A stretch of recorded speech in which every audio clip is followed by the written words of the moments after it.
Veteran food critic and long-time hawker culture advocate KF Seetoh has issued a sharp rebuttal to Timbre Group's defense of its management of Yishun Park Hawker Centre.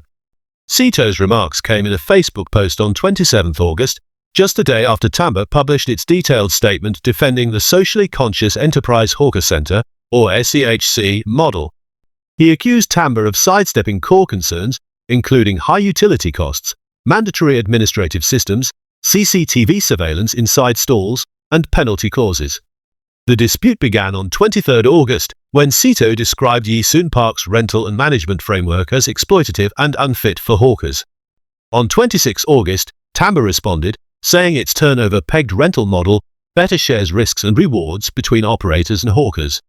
Under the contract, stallholders pay either 15% of gross turnover, capped at 2,550 Singapore dollars, or a minimum of 1,750 Singapore dollars, whichever is higher.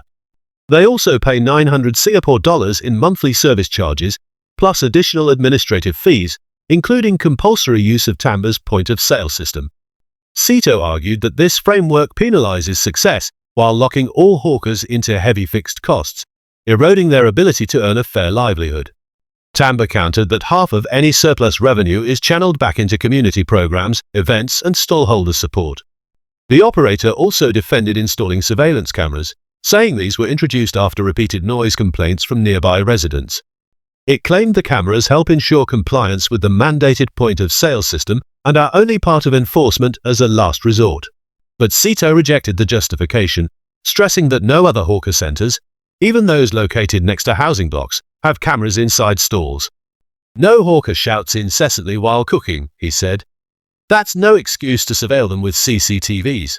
Beyond the specific practices, Seetoh pointed to a larger issue: the lack of policy reform despite Parliament's full debate on hawker culture in November 2024. The amended motion called on the government to review policies regularly, ensuring affordable food for Singaporeans while safeguarding hawkers' livelihoods. Several MPs even argued for phasing out the SEHC model entirely and replacing it with a new framework more supportive of hawkers. Yet, Seetoh said, no action has been taken. So many MPs spoke warmly about hawker culture, but nothing moved. It left a sour note. He contrasted Timbre's role with private food court operators. A commercial model, he argued, may be valid for private investment, but not for a government-built centre. Everything Timbre does is correct if it's their own food court, Seetoh said. But this is a public hawker centre funded by taxpayers.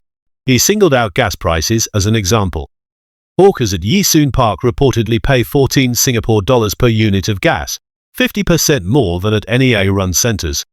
A petition by stallholders resulted in only a token 1 Singapore dollars discount, which Seetoh said highlighted the imbalance between management and hawkers.